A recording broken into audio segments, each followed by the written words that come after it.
يحصل حاليا في سوريا وضع مأساوي، ونحن بدورنا نستنكر هذا العمل الذي يحصل في سوريا، العدوان التركي ضد أخواننا في سوريا، ضد أخواننا المسلمون بالدرجة الأولى.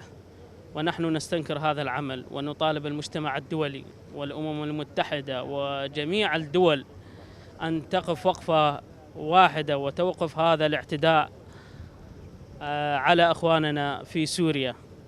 ونطالب المملكة العربية السعودية المتحدة على رأسها فخامة الملك سلمان الوقف بجد لإيقاف هذا ماذا اللي يحصل في سوريا ضد أخواننا الكرد في سوريا.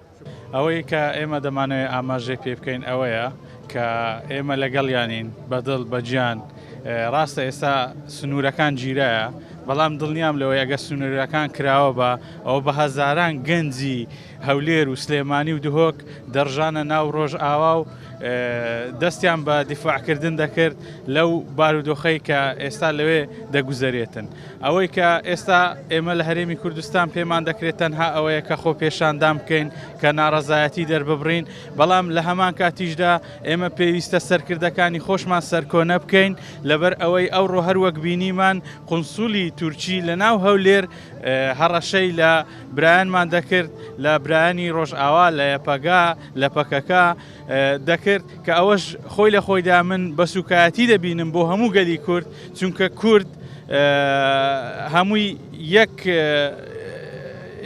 نەتەوەیە، یەک لەسەر یەک خاک دەژی. ئیدی ئەگەر یعنی هەر شتێک بەرامبەر هەر کوردێک بکرێ بەرامبەر هەموو ملەتی کورد کراوە. بەڕاستی گرنگە بە هەموو لایەکمان وەکو کوردانی باشوور و باکوور و ڕۆژهەڵات بە هەموو شێوەیەک بە تایبەت باشوور گرنگە بە هەموو شوێک پاڵپشتی لە برایان خوشک و برایانی کوردمان لە ڕۆژئاوا بکەین سەبارەت بەو هێرشە ناڕەوایی کە ئێستا بۆ سەریان هەیە. بە هەموو شوێک دەبێت پاڵپشتیان بکرێت. زۆر جار ڕوبڕووی ئەوە دەبیەوە کە هاوڵاتی دێتە پێش دەڵێت چۆن پاڵپشتی بکەین یا چۆن لۆبی دروست بکەین، یا ئێمە هیچمان بۆ ناکرێت یا بە گردبوونەوەیەک ناتوانین ئەو لۆبیە دروست بکەین. گرنگە هەر تاکێک لە کورد لە هەر شوێنێکی ئەم دنیاە بێت تەنها شتێک بکات بە گۆڕینی پرۆفایلەکانیان بە پشگیریکردن لە ڕۆژاوای کوردستان. ئەمە خۆی لە خۆیدا گرنگە و ئەنجامی باشی دەبێت.